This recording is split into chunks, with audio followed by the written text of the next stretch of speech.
और जंगम को कुरुक्षेत्र भूमि हरियाणा प्रांत में छोड़ दिया। जिस समय कौरव और पांडव का युद्ध हुआ था उसके उपरांत कुछ नहीं बचा था कुरुक्षेत्र भूमि पर। वो कुरुक्षेत्र भूमि बचाने के लिए जंगम ने वहां पर जाकर के अपनी शादी की रचना की, अपने बच्चे पैदा किए और वहां से कुरुक्षेत्र भूमि को उद्धार करवाया। और उसके बाद में माता पार्वती को लेकर के भगवान शिव कैलाश की सुरता लगाते हैं और रास्ते में अमरनाथ जी आ जाते हैं। भगवान शिव अमर कथा का पाठ सुनाना शुरू कर देते हैं।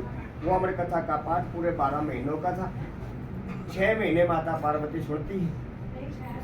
6 महीनों के बाद में भादव लग जाता है। भादव मास आलस का शक्ति ऊपर आण पड़ा।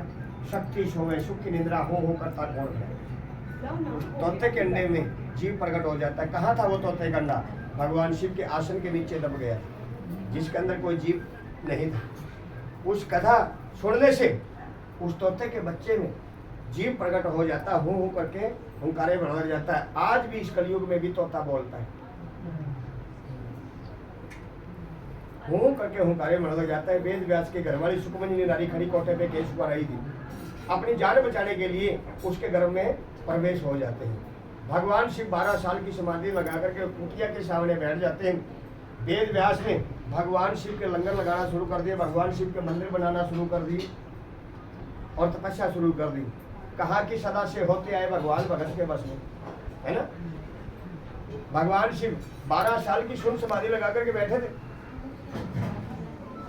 और आंख खोल के देखते कि सामने वेद व्यास जी तप में बैठे हुए और कहा, मांगो रे वेद व्यास, क्या मांगना चाहते हो? कि प्रभु, जो मेरी स्त्री के गर्भ में बच्चा पल रहा 12 साल से आप उसकी जान बख्श दो। भगवान शिव उसको श्रापित कर देते, जाओ जो आज के बाद में जीव प्राणी गर्भ से पैदा होगा पिछला जन्म याद नहीं रहेगा।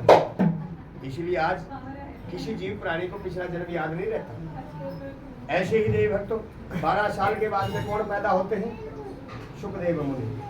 वहां से सुख की लीला चलती है। उनके अवतार बाबा बालकनाथ कौन? हरि दूधाधारी शहर तलैया वाले। उनके अवतार बाबा बालकनाथ जी होते हैं, शहर तलैया वाले। ये कथा यहीं पर संपूर्ण हो जाती। जिस जगह पे ये कथा पढ़ी वो जगह पवित्र, सुनने वाली सभा पवित्र, कहने वाले जीवा पवित्र। प्रेम से बोलो जय भोले की जय। मुख बोलो गलबिल बोलो। शिवरात्रि को शिव शिव रखना, सहज मुकट हो जाए कल्याण। माता पिता की सेवा करना, सास ससुर की सेवा करना, सतगुरु के चरणों में ध्यान। ये कथा यहीं पर विराम लेती है। तो देवी भक्तों से प्रार्थना कि अपने स्थान पर खड़े हो जाएंगे। छोटे ही जन्म श्री कृष्ण जन्म की आरती उतारेंगे। हाँ जी राणा जी।